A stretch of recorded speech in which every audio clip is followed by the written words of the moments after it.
ये बहुत ही प्यारी सी स्टोरी एक किसान बेटी की है और वो उसके पापा की कहानी है। तो एक गांव में एक बहुत ही अच्छा किसान रहता था। वो बहुत अमीर था और अपनी एक सुंदर सी बेटी की शादी करना चाहता था। किसान की बेटी शादी की बात सुनकर वो ये बोलती थी कि पापा, मुझे जिस लड़के की शादी जिससे मैं करूँगी उसकी आपको परीक्षा लेनी पड़ेगी। किसान भी यही चाहता था। विवाह की बात सुनकर किसान के पास एक योग्य व्यक्ति गया और उसने बोला कि मैं आपकी बेटी से शादी करना चाहता हूँ। किसान ने कहा, मैं अपनी बेटी की शादी तुमसे करने के लिए तैयार हूँ, लेकिन उससे पहले तुम्हें एक परीक्षा देनी होगी। किसान ने कहा, तुम्हारे सामने अपने तीनों बैलों को एक एक करके छोड़ूंगा। यदि तुमने तीनों बैलों में से किसी एक की भी पूंछ पकड़ ली और उसे रोक लिया, तब मैं अपनी बेटी की शादी तुम्हारे साथ कर दूंगा। शादी करने के लिए आया व्यक्ति ने जोश में कहा, ठीक है, मैं आपकी सारी शर्तों को पूरा करने के लिए तैयार हूँ।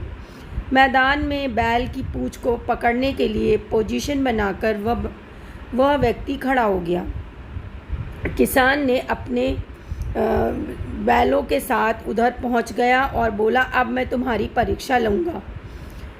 किसान के सामने वो व्यक्ति जैसे ही आया, किसान ने एक पहला बैल को छोड़ दिया। वह बैल बहुत ही गुस्से में था, इसलिए उसको व्यक्ति ने सोचा कि मैं इस बैल को जाने देता हूँ, अगले दो बैलों को पकड़ लूँगा। अब किसान ये सोचने लगा कि दो व्यक्ति को तो जाने देता हूँ, तीसरे को पकड़ लूँगा। व्यक्ति बार बार यही सोचता रहा और अब तीसरा बैल भी आया। व्यक्ति ये सोचने लगा, अरे ये तो दोनों से पहले गुस्सैल लग रहा है, अब मैं इसे भी जाने देता हूँ।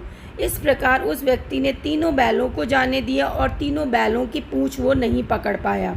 और अंत में किसान अपने तीसरे बैल को उस व्यक्ति के सामने फिर से छोड़ता है।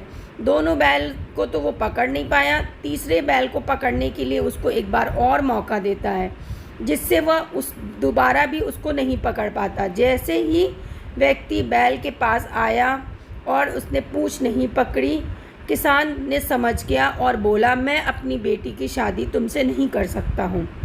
इस कहानी का मतलब ये है कि व्यक्ति के जीवन में बार बार अवसर आते हैं और वो छोड़ता चला जाता है। वह सोचता है हमको इससे और अच्छा अवसर मिलेगा तब मैं कार्य करूँगा। इस प्रकार वो अपने पहले वाले ही अवसर को छोड़ता जाता है और अपने धीरे धीरे सारे अवसर वो खो बैठता है। इसलिए व्यक्ति को अपने कोई भी अवसर को गंवाना नहीं चाहिए। उसको जो भी अवसर मिले उसको भरपूर फ़ायदा उठाना चाहिए, क्योंकि हर एक के जीवन में छोटा हो या बड़ा कोई ना कोई अवसर हमेशा आता ही रहता है और हर एक अवसर उसको कोई ना कोई सबक सिखाता है। आज वह व्यक्ति अगर पहले ही दोनों बैल को पकड़ लेता तो उसको दोनों बैल की पकड़ने की चिंता नहीं होती, पर उसने बारी बारी से दोनों बैलों को जाने दिया और तीसरे बैल के लिए सोचता रहा। इस प्रकार वह तीसरा बैल भी नहीं पकड़ पाया। इस प्रकार ये कहना है कि कोई भी अवसर वो अपना सारे तीनों अवसर को वो गंवा बैठा और उसने कोई भी अवसर को भुना नहीं पाया और किसान की बेटी की शादी उस व्यक्ति से नहीं हुई। अगर आपको ये स्टोरी अच्छी लगी हो तो आप ज़रूर सुनें। Thank you so much.